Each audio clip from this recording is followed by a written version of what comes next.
तर आज आपण बनवणार आहोत खमंग, कुरकुरीत आणि झणझणीत चवीचा अप्रतिम स्नॅक्स म्हणजे चना कोळीवाडा आज आपण बनवणार आहोत। तर त्याचं अगदी योग्य प्रमाण आणि अचूक पद्धतीमध्ये कसं बनवावं, हा कुरकुरीत चना कोळीवाडा घरी कसा बनवायचा हे पाहण्यासाठी व्हिडिओ शेवटपर्यंत नक्की बघा। व्हिडिओ आवडला तर लाईक करा, शेअर करा आणि चॅनलवर जर नवीन असाल तर प्लीज चॅनलला देखील नक्की सबस्क्राईब करा आणि त्याचबरोबर व्हिडिओला हाईप देखील नक्की करा। चला तर मग रेसिपीला सुरुवात करूया। नमस्कार, मी सारिका, सारिकाज किचनमध्ये तुमचं अगदी मनापासून स्वागत करते।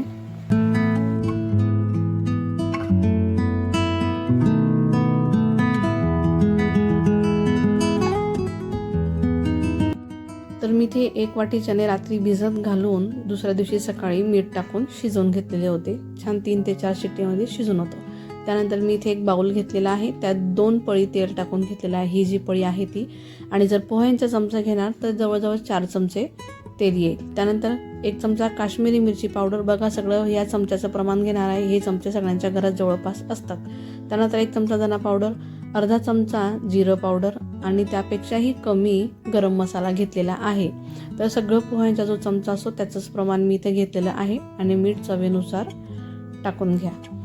तर आता हे सगळं मिक्स करायचं आहे आपल्याला। आता हे सगळं व्यवस्थित मिक्स करून झालेलं आहे। तर हे जे चणे भिजवलेले होते, शिजवून झालेले आहेत, मीठ टाकून शिजवा म्हणजे त्याला छान चव येईल।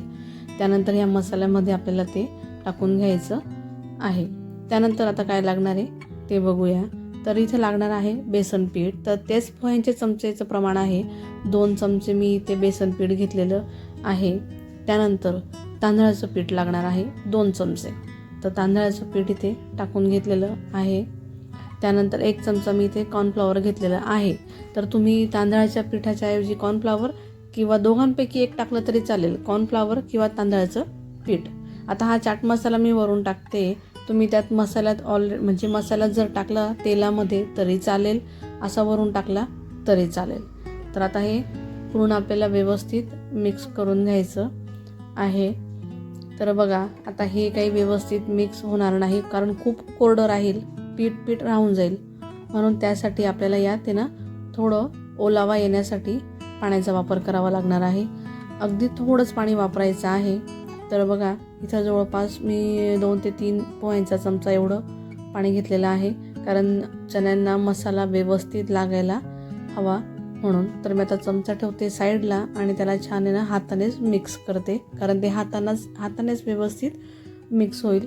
जर वाटलं अजून तर मी अजून थोडं पाणी टाकून त्याला पुन्हा व्यवस्थित मिक्स करून घेणार आहे।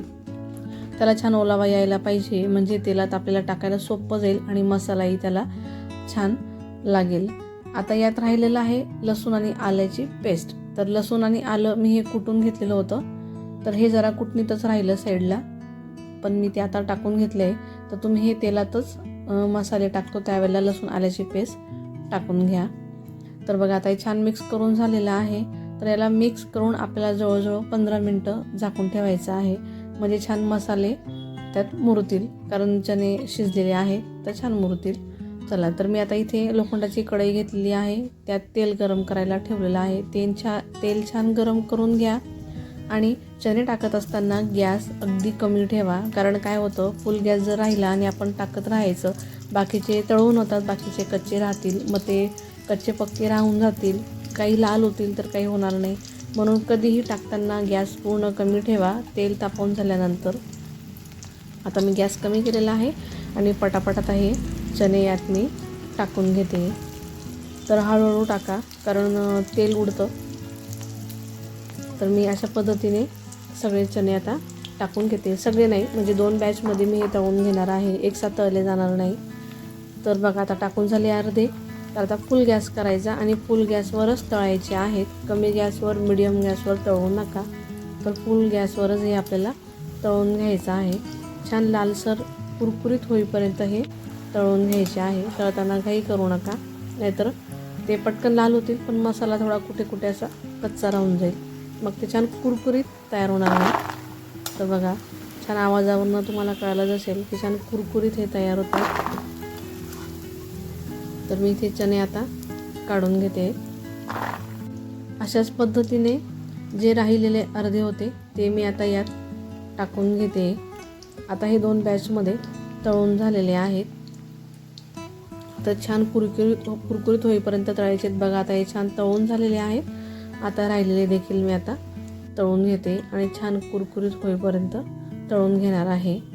बरं, तुम्ही ही रेसिपी कुठून बघताय प्लीज मला हे कमेंट करून नक्की सांगा. आणि तुम्ही कोळीवाडा कशा पद्धतीने बनवतात, चना कोळीवाडा, हेही मला तुम्ही कमेंट करून नक्की सांगा. तर बघा आता इथे तळून झालेले आहेत. तर यावर आपल्याला अजून 2 इन्ग्रेडियंट टाकायचे आहेत. ते म्हणजे आता लसूण अगोदर तळून घेऊ. इथे लसूण तुम्ही ना थोडा ठेचून टाका, कारण काय होतं मी इथे अख्खा टाकलेला आहे तो आहे ना फुटतो, तेल उडतं, म्हणून थोडंसं त्याला ठेचून मग टाका. ठेचून म्हणजे हलकासा ठेचा फक्त, म्हणजे ते फुटणार नाही. त्यानंतर हिरवी मिरची तळून घ्यायची आहे. हे सगळं त्याच्यात टाकलं तळताना चण्यांमध्ये तरी चालेल, पण मी वेगवेगळं छान त्यांना तळून घेतलेलं आहे.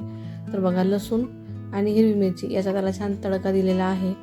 तर बघा छान चना कोळीवाडा तयार झाला आहे. त्यावर छान चाट मसाला पुन्हा असा टाकून घेतलेला आहे थोडासा, म्हणजे छान चटपटीत मसालेदार कुरकुरीत चना कोळीवाडा तयार होतो.